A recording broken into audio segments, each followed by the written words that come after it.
Pablo al final en Gálatas habla de glorificarse en la cruz de Cristo. Y efectivamente, esto viene a ser un puntal importante dentro de la experiencia cristiana. Ahora,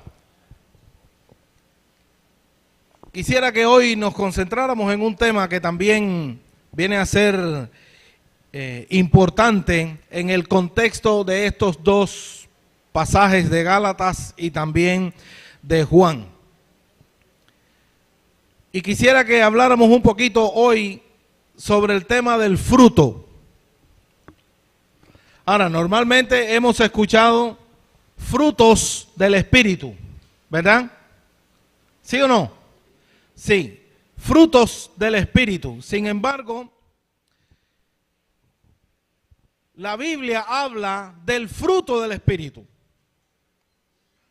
no de los frutos del Espíritu. En Gálatas, Pablo también habla de un fruto. Y aquí en Juan, capítulo 15, Juan el apóstol habla de un fruto. Por tanto, nosotros hoy vamos a estar hablando sobre este tema de un fruto duradero. Un fruto duradero. Juan capítulo 15, versículos del 1 al 8. Dice así: yo soy la vid verdadera y mi Padre es el labrador. Todo pámpano que en mí no lleva fruto, lo quitará. Y todo aquel que lleva fruto, lo limpiará, para que lleve más fruto. Ya vosotros estáis limpios por la palabra que os he hablado. Permaneced en mí y yo en vosotros. Como el pámpano no puede llevar fruto por sí mismo, si no permanece en la vid, así tampoco vosotros, si no permanecéis en mí. Yo soy la vid, vosotros los pámpanos. El que permanece en mí y yo en él, este lleva mucho fruto, porque separados de mí nada podéis hacer. El que en mí no permanece será echado fuera como pámpano y se secará. Y lo recogen y lo echan al fuego y arden. Si permanecéis en mí y mis palabras permanecen en vosotros, pedid todo lo que os quisiereis y os será hecho. Y el versículo 8 dice: y en esto es glorificado mi Padre, en que llevéis mucho fruto y seáis mis discípulos. Y yo quisiera que nos concentráramos hoy en este último versículo, versículo 8. En esto es glorificado mi Padre, en que llevéis mucho fruto y seáis mis discípulos. Oremos.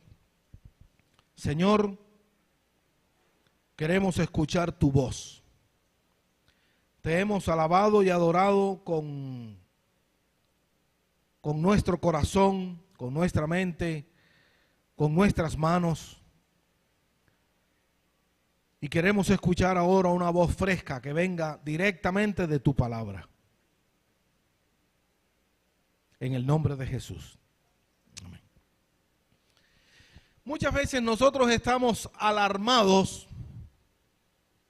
porque quisiéramos ver que nuestra vida cristiana florece, que nuestra vida cristiana tiene fruto, que la gente puede ver el tipo de vida cristiana que nosotros podemos llevar. Ahora, la directriz que Juan está marcando en este pasaje de Juan capítulo 15, y todo el capítulo 15 lleva esta misma enseñanza, pero específicamente este versículo 8. ¿Cuál creen ustedes? ¿Dónde está la diferencia entre un cristiano y un no cristiano? ¿Qué hace la diferencia entre un cristiano y un no cristiano?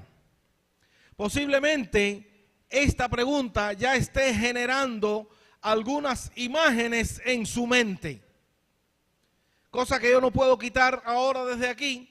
Sin embargo, quiero presentar la perspectiva que Pablo y que Juan están hablando en Gálatas y aquí ahora en este evangelio, para entender no solamente las figuras que suceden en nuestra mente, producto de nuestra trayectoria cristiana, producto de nuestro bagaje espiritual, producto de nuestra enseñanza. ¿Qué hace diferencia entre un cristiano y un no cristiano? Inmediatamente, muchas veces pensamos que tiene que ver con nuestra manera de actuar. Y efectivamente, esa es una imagen que está grabada allí en nuestra mente. Pero yo quisiera que en esta mañana relacionáramos el tema con dos elementos importantes en la vida cristiana. Una es la fe y otra es la vida. Cuando me refiero a la vida, tiene que ver con las cosas seculares, que no necesariamente son pecado ni son malas. Es parte de la vida cotidiana. Es parte de ser lo que soy. Entonces, una de las diferencias que hacen los cristianos de los no cristianos con relación a la fe, quisiera que nos concentráramos en esto. ¿Qué creen los no cristianos sobre la Biblia? Pueden haber muchísimas opiniones, ¿verdad? Hay muchas opiniones. Inclusive en Semana Santa, mucha gente utiliza la Biblia como un elemento de protección. Y para dormir lo ponen debajo de la almohada y así aseguran que van a dormir bien esa noche. Parece que encuentran en la Biblia que hay algún somnífero fuerte, ¿no? Pero la gente que no son creyentes ven a la Biblia posiblemente como un libro místico, pero como un libro que no tiene relevancia. Aunque algunos por ahí están diciendo, parece que el mundo se va a acabar y ya está escrito. Sin embargo, ¿qué creen los creyentes con respecto a la Biblia? ¿Qué creemos nosotros los creyentes con respecto a la Biblia? Biblia es palabra de Dios.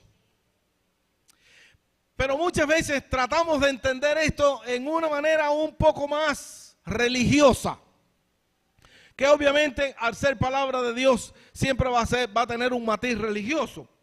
Pero para los creyentes, la Biblia es punto final. Es la revelación que Dios nos dio, a partir de la cual nosotros podemos entender los sucesos de la vida y podemos entender los sucesos de la historia. Hablando acerca de cualquier tema que no nos gusta en la manera que la Biblia lo dice, es la Biblia quien lo dice.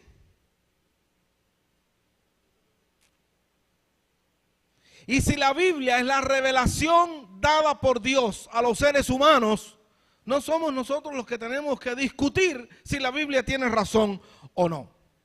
Pero eso es lo que creemos con respecto a la Biblia. ¿Qué creemos los cristianos con respecto al futuro seguro en Cristo? De esto hemos estado hablando hace varios meses. Es muy sencillo. La vida eterna con Jesucristo está asegurada desde el momento que aceptamos a Jesucristo como nuestro Salvador. Eso no lo podemos cambiar. Es algo que Dios ha puesto para la raza humana, específicamente para los creyentes, aquellos que han creído en Jesucristo como su Salvador, que tenemos un futuro seguro en Jesucristo. Pero ¿qué creen los no creyentes?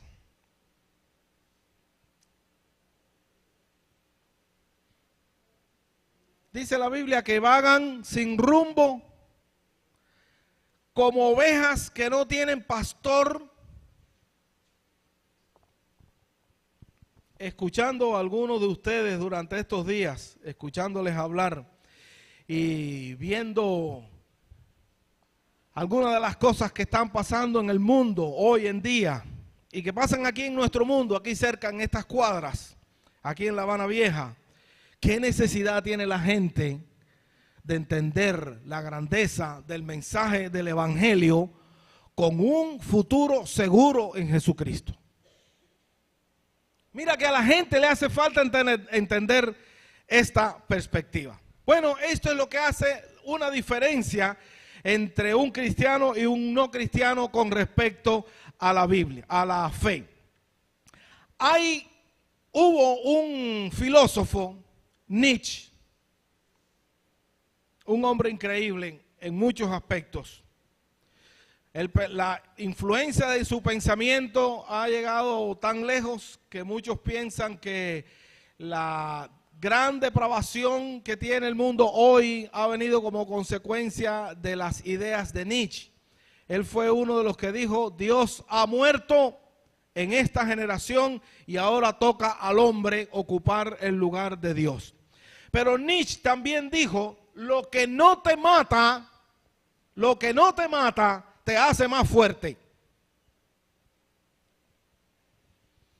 Significa que hay una competencia en la vida en la que todo el mundo quiere seguir luchando para ver si esa otra parte de la competencia no te mata. Y si esa parte de la competencia no te mata, entonces te haces más fuerte.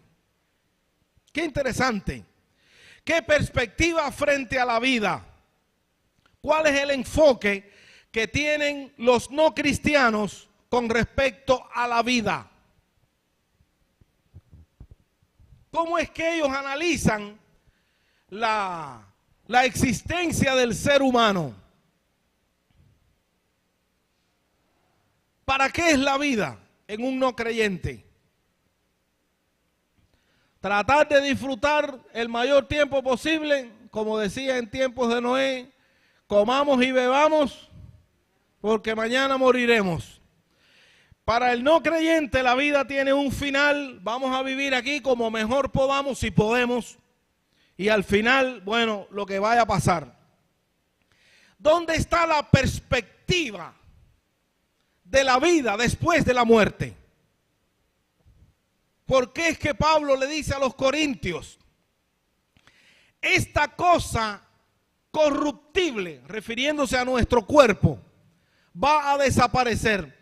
Pero tenemos que pensar en algo que es incorruptible, que ya no tiene que ver con nuestro cuerpo, que tiene que ver con la manera en la que Dios nos ama, pensando en nosotros en ese futuro. El enfoque en el ser humano, obviamente, con las teorías que están surgiendo con respecto al origen de la vida y con respecto al origen del hombre, no nos queda otro remedio que ser absolutamente fatalistas. Ese es el camino que el mundo nos está enseñando. Ahora bien, en medio de este conflicto, que evidentemente es un conflicto entre lo que nosotros somos y lo que nosotros hacemos, la perspectiva del Evangelio abre un horizonte diferente ante estas preguntas. Definitivamente hay una gran tensión que la provoca el entendimiento del Evangelio, según Juan y según Pablo, acerca de quién soy yo y acerca cuál es mi significado, cuál es mi valor en la vida delante de Dios y delante de otras personas que también están a mi alrededor. Si la vida es únicamente unos años en los cuales pasamos por aquí y nada preparamos para el futuro, entonces la vida para nosotros los seres humanos es muy escasa. Ahora bien, ya que tenemos ese entendimiento frente a nosotros, frente a Dios, nosotros los cristianos somos personas culpables y perdonados. seguramente deben recordarse cuando hablamos hace unos domingos atrás acerca del rey que tomó a una persona, lo condenó por lo malo que había sido, pero al cabo del tiempo fue a la prisión, lo libertó de la prisión y le dijo, ahora tú eres libre, pero le dijo, te voy a llevar para mi casa, vas a comer con mi familia, vas a ser parte de mis hijos. Eso es exactamente lo que Dios hizo con nosotros. Somos culpables porque pecamos delante de Dios, pero Él nos ha adoptado como sus hijos y nos ha perdonado. Y hoy gozamos la esperanza de vida eterna, no por nuestra culpabilidad, sino por el perdón que tenemos en Jesucristo. Sin embargo, frente a la vida, soy responsable por mis actos. ¿Sí o no? Yo no puedo hacer nada para que Dios me perdone. ¿Se recuerdan el pensamiento? No puedo hacer nada que motive a Dios a amarme más. Y yo no puedo hacer nada que motive a Dios a amarme menos. Porque sencillamente Dios me ama. ¿Verdad? Sin embargo, soy responsable de mis actos frente a la vida. Muchas personas dicen que todos los pecados tienen consecuencia en la vida. Efectivamente, si uno mata a otra persona, al final ¿dónde va a ir? A prisión. Aunque esa otra persona te perdone, o la familia de esa otra persona te perdone, al final vas a ir a prisión. Es las consecuencias obvias del pecado. Significa que nosotros delante de Dios somos culpables perdonados, pero también frente a la vida somos responsables por nuestros actos. Dice Juan capítulo 15 versículo 8, en esto es glorificado mi Padre, en que llevéis mucho fruto y así prueben que son mis discípulos. Miren la relación que hay entre la gloria de Dios, el fruto que nosotros llevamos y la manera en la que demostramos ese fruto. Otra versión, otra traducción puede ser, mi Padre se glorificó en el fruto que hoy demostramos. Y al final quiero llevarles a esta frase, porque mi Padre se glorificó cuando estaba en la cruz del Calvario. Y allí en la cruz del Calvario, viendo toda la gloria de Dios manifestada en el perdón para la humanidad, nosotros hoy disfrutamos de ese fruto. Pero la vida es una relación de crecimiento. La vida es una relación de crecimiento. La gloria de Dios, según Juan 15:8, tiene que reflejarse de alguna manera en nuestra conducta, en la forma en la que nosotros vivimos y nos comportamos. Tenemos que demostrar esa gloria que Dios nos ha dado. Jesucristo glorificó al Padre. Dice Mateo capítulo 15, versículo 30 y 31, y vinieron a él grandes multitudes, trayendo consigo cojos, lisiados, ciegos, mudos y muchos otros enfermos, y los pusieron a los pies y él los sanó. De modo que la muchedumbre se maravilló al ver que los mudos hablaban, los lisiados quedaban restaurados, los cojos caminaban y los ciegos veían. ¿Y qué hacían? Ahora, ¿por qué glorificaban a Dios? Por todo lo que estaba pasando. Por todo lo que estaba pasando. Porque los mudos hablaban, los lisiados caminaban, los lisiados quedaban restaurados, los cojos caminaban y los ciegos podían ver. Y por esas cosas glorificaban al Dios de Israel. Otro texto, Hebreos 5:5. De la misma manera, Cristo no se glorificó a sí mismo para hacerse sumo sacerdote, sino que lo glorificó el que le dijo: mi hijo eres tú, yo te he engendrado hoy. De manera que aún el mismo Jesucristo fue capaz de llevar la gloria de su Padre, siendo el mismo Hijo de Dios. Juan 17:1. Estas cosas habló Jesús, y alzando los ojos al cielo dijo: Padre, la hora ha llegado. ¿Y qué hora era? La hora de su muerte. La hora ha llegado. Glorifica a tu Hijo, para que el Hijo te glorifique a ti. Y ahí Jesús estaba hablando de la hora de su muerte. ¿Qué es lo que nosotros queremos cuando un familiar nuestro está padeciendo alguna enfermedad o está a punto de morir? Bueno, Señor, sánalo. Hay enfermedades en las que Dios se glorifica y Dios quiere sanar a las personas. Y amén por eso. Pero aquí estaba hablando Jesús diciendo: la hora de la muerte, de mi muerte, ha llegado.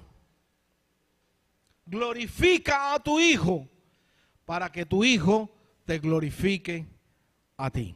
Juan 17:4. Yo te glorifiqué en la tierra, habiendo terminado la obra que me diste que hiciera. Yo te glorifiqué habiendo terminado la obra. Otra vez, la vida es una relación de crecimiento entre la gloria de Dios y el fruto que se demuestra. ¿Cuál es el fruto que nosotros demostramos que con él honramos a nuestro Padre? La meta de la vida debe ser glorificar al Padre. Seguramente ustedes habrán escuchado que muchas personas, muchos pastores y todos han predicado muchas veces diciéndole a los cristianos cómo tienen que andar. ¿Sí o no? Y ahorita la jarana de venir en short, que no va a poder ser una jarana dentro de mucho tiempo por el calor que hace. Pero en otros contextos a ningún pastor se le hubiera ocurrido invitar a los hermanos que vengan en short a la iglesia. ¿Por qué? Porque para algunos, y estoy siendo crítico, para algunos el templo es un lugar tan santo que no admite que las personas entren en short. Ahorita vamos a ver un versículo que nos va a dejar un poco tiesos con respecto a este tema. No encuentro en la Biblia que las prohibiciones sean para cosas que nosotros tenemos que hacer para lograr nuestro propio bienestar. Lo que sí encuentro en la Biblia es las palabras de Pablo y de Juan cuando dicen: la meta de mi vida es glorificar al Padre. Si a Dios lo glorifico en short, gloria a Dios.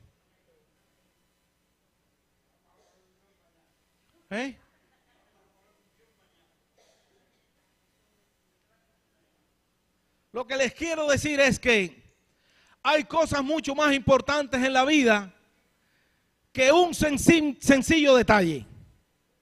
Es más importante darle a Dios toda la gloria. Mi vida tiene que ser un fruto que glorifique a Dios.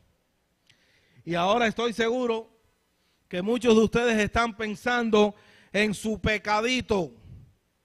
El pecadito que yo tengo escondido en algún lugar. Recuérdese que no hacemos nada hoy que motive a Dios a amarnos menos. La tensión entre lo que somos y lo que hacemos es parte de nuestra impotencia para lograr glorificar a Dios. Glorificamos a Dios con aquello que somos. Ese es el fruto de la cruz. Y glorificamos a Dios con aquella tensión que nos provoca tratar de parecernos más a nuestro Padre. En ese mismo contexto, Mateo 5:16 dice: así brille vuestra luz delante de los hombres. ¿Para qué? ¿Qué es lo que la gente va a ver? Las buenas acciones. ¿Sabe que buenas acciones no tiene que ver con nuestro pecado? Las buenas acciones son las cosas buenas que hacemos en beneficio de las demás personas. Para que la gente vean vuestras buenas acciones y como consecuencia de las buenas acciones que ellos ven, ¿qué van a hacer?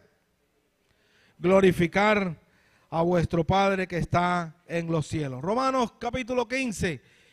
Y que el Dios de la paciencia y del consuelo os conceda tener el mismo sentir los unos para con los otros conforme a Cristo Jesús, para que unánimes a una voz glorifiquen al Dios y Padre de nuestro Señor Jesucristo.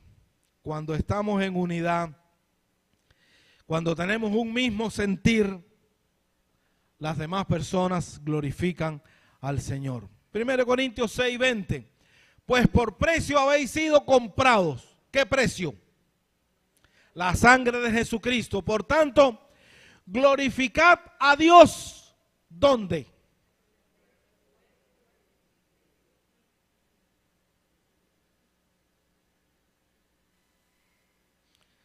Dice Pablo, tienen que glorificar a Dios en tu cuerpo y en tu espíritu.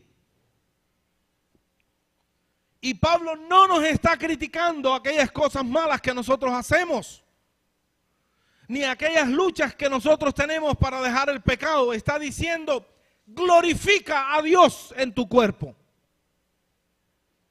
Glorifica a Dios en tu espíritu.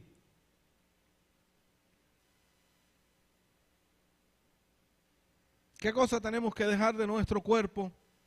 ¿Qué cosa tenemos que dejar de nuestro espíritu para glorificar a Dios? Primera de Pedro, mantened entre los gentiles una conducta irreprochable, a fin de que en aquello que os calumnian como malhechores, ellos, por razón de vuestras buenas obras, al considerarlas, glorifiquen a Dios en el día de la visitación. Conducta irreprochable, para que la gente vea vuestras buenas obras. En otras palabras, la propuesta del Espíritu Santo en la Biblia es hacer una transformación radical de nuestra vida. ¿Qué es más importante, lo que hacemos o lo que somos?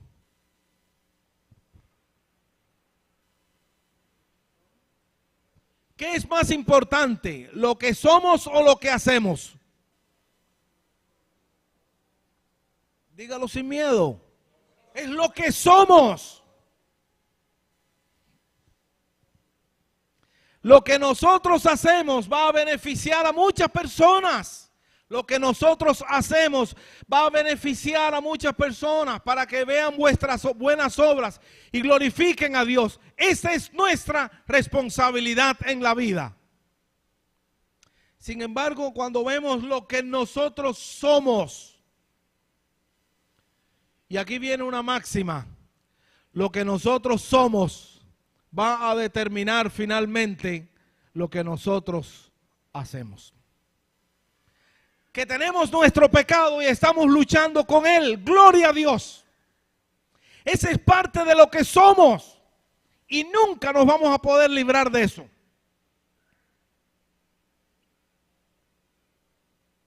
Siempre vamos a estar luchando con aquellas cosas que hacemos. Pero es mucho más importante saber quiénes somos en Cristo.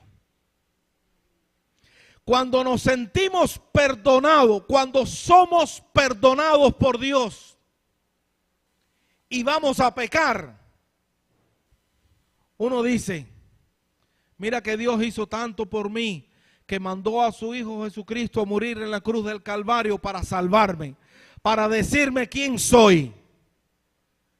Y ahora que estoy frente a este pecado, frente a esta tentación, Señor, ayúdame, líbrame para salir victorioso. Esa es la tensión de la vida cristiana. Una transformación radical. Y este es el pasaje de Gálatas. Jamás acontezca que yo me gloríe en las cosas que yo hago, dice Pablo. Jamás me gloríe en aquellas cosas que yo hago, sino en la cruz de nuestro Señor Jesucristo, por el cual el mundo ha sido crucificado para mí y yo para el mundo. ¿Sabe que la cruz de Cristo es una ofensa para mí, para el cristiano? La cruz de Jesucristo es una ofensa, porque en la manera que yo quiero hacer las cosas por mi propia fuerza, cada vez que llego a lo que Cristo dice, no me quiero gloriar. Pablo dice, no me quiero gloriar en aquellas cosas buenas que hago. Quiero gloriarme en lo que Jesucristo hizo en la cruz del Calvario por mí. Esa es mi gloria.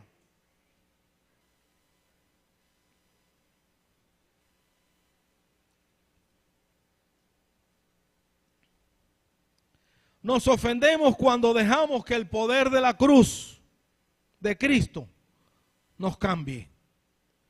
Y nuestra ofensa está en que nosotros queremos cambiar en la manera que yo quiero que se hagan las cosas. Y yo quiero que todos los cristianos se vistan así todos los domingos. Pablo dice que esté muy lejos de mí el gloriarme, sino en la cruz de Jesucristo. Y entonces la cruz se convierte para mí en una ofensa, porque me deja sin fuerza delante del mundo. Y yo quiero aparentar que todo el mundo vea que yo soy un buen cristiano. Yo quiero que el mundo vea que yo soy un buen cristiano y que soy el mejor cristiano de todos. Y Pablo está diciendo, yo no quiero gloriarme de esa manera. Quiero gloriarme en la cruz de Jesucristo. Definitivamente nuestro mundo hoy hace énfasis en cosas superficiales y visibles. Medimos a la gente por las cosas que hacen, por lo que nosotros vemos. Esto no está totalmente mal, pero el principio es el que está errado. Hermanos, creo que el esfuerzo nuestro en vivir de una manera adecuada no debe ser para que las otras personas lo midan. Debe ser para glorificar a Dios. Por eso les dije al principio, si la Biblia nos dice que tenemos que actuar de cierta manera, ¿cuál es la única cosa que tenemos que hacer? Es actuar de esa manera que la Biblia lo está diciendo.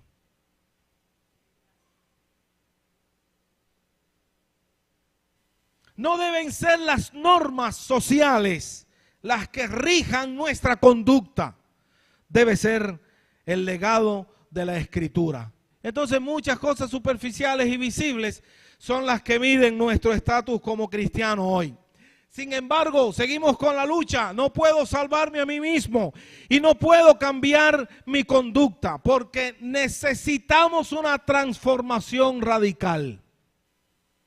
Somos cristianos imperfectos y Dios quiere cristianos comprometidos. Somos creyentes imperfectos, inmaduros, pecaminosos. Y Dios quiere que esos mismos cristianos imperfectos, inmaduros, pecaminosos, sean cristianos comprometidos con Él. La cruz es una ofensa a aquellos que ven la verdad de una manera relativa. Alguien ha dicho, si usted parece cristiano, es suficiente para ser miembro de cualquier iglesia. ¿Qué le parece esa frase? Si pareces cristiano, tú puedes ser miembro de cualquier iglesia.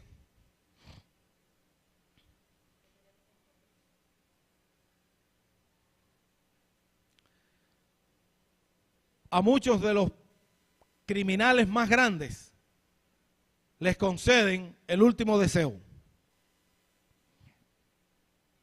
Y a uno de los criminales mayores del siglo pasado le concedieron el último deseo. Y él dijo, yo quiero morir con traje y corbata. ¿Por qué? Porque yo quiero que la gente vea una imagen diferente de mi vida. ¡Ja!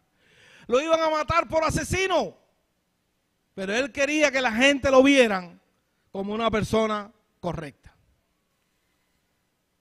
Porque pensamos, si logramos que la gente nos vea bien y que la gente tenga una buena opinión de nosotros, resolvimos el problema. ¿Dónde glorificamos a Dios en nuestra vida? La gloria de la cruz de Cristo es también una ofensa para la gente moralista. De eso no voy a hablar ahora, ya he sido demasiado fuerte. Pero parte de la transformación radical es esta. El fruto en la vida cristiana viene por el poder de la gracia de Dios que salió de la cruz del Calvario. Dijo Pablo, lejos esté de mí el gloriarme, sino en la cruz.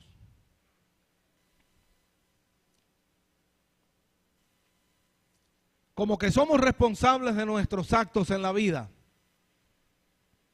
Y yo creo que eso es algo maravilloso que Dios nos ha dado.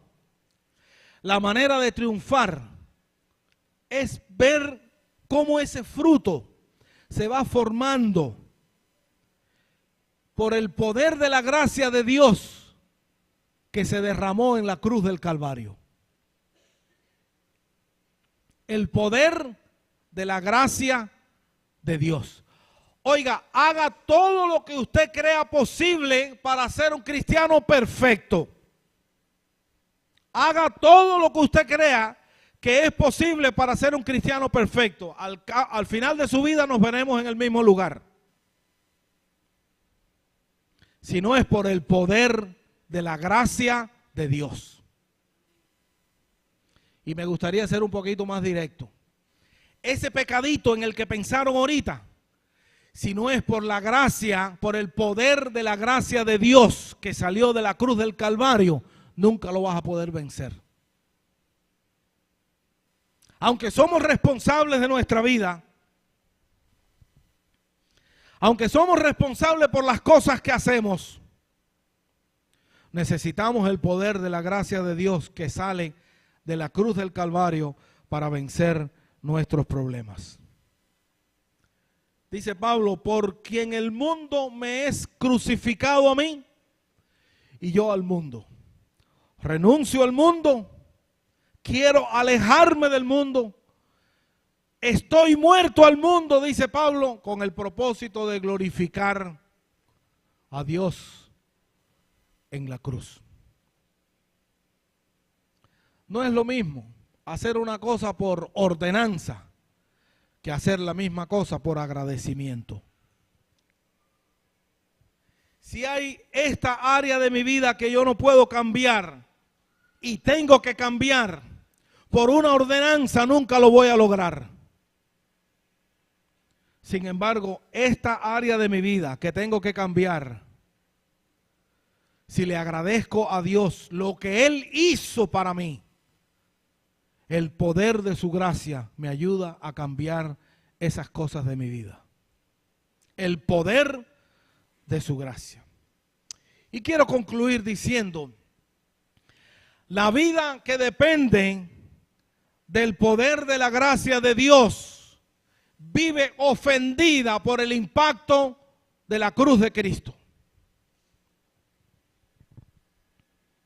Ser cristianos moralistas nos ofende el poder de la cruz, el poder de la gracia en la cruz.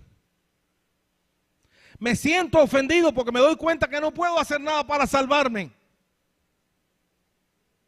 Y allí en la cruz del Calvario, Cristo lo hizo todo.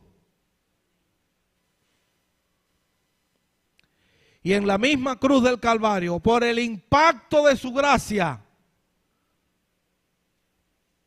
dice la Biblia que soy más que vencedor. La otra conclusión a la que llegamos, la vida que depende de la cruz de Cristo no se esconde de nadie ni nada. Sencillamente es genuina.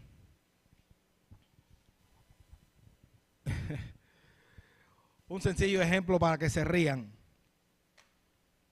Una vez en Purial, éramos pastores allí. En Purial hay lugares de muchos árboles y la maleza está muy tupida.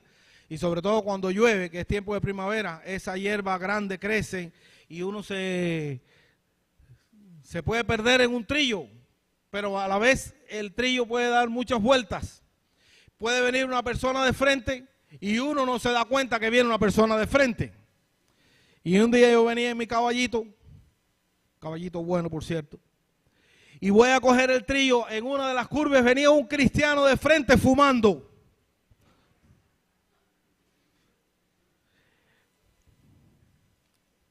Marilyn dijo, ¿y dónde ese hombre metió el cigarro? Pareciera como que se lo tragó.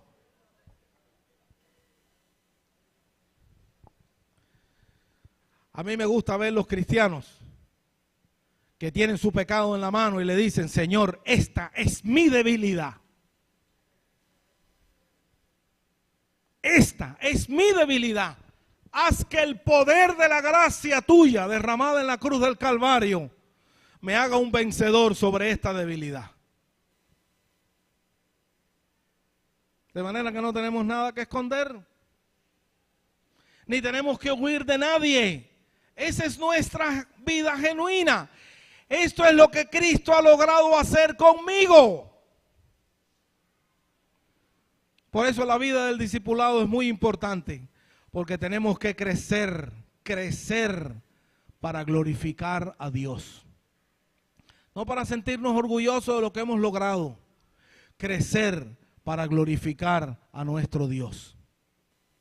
Que cada día que vaya a salir a la calle, Señor, yo no sé lo que voy a hacer hoy, voy a hacer cosas malas y voy a hacer cosas buenas. Dame el poder de tu gracia para hacer lo bueno, para que te glorifique a ti.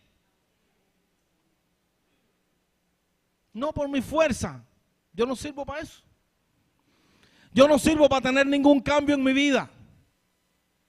Sin embargo, cuando me doy cuenta lo que Jesucristo hizo en la cruz del Calvario por mí, le tengo que dar tantas gracias a Dios por los cambios que Él ha hecho en mi vida.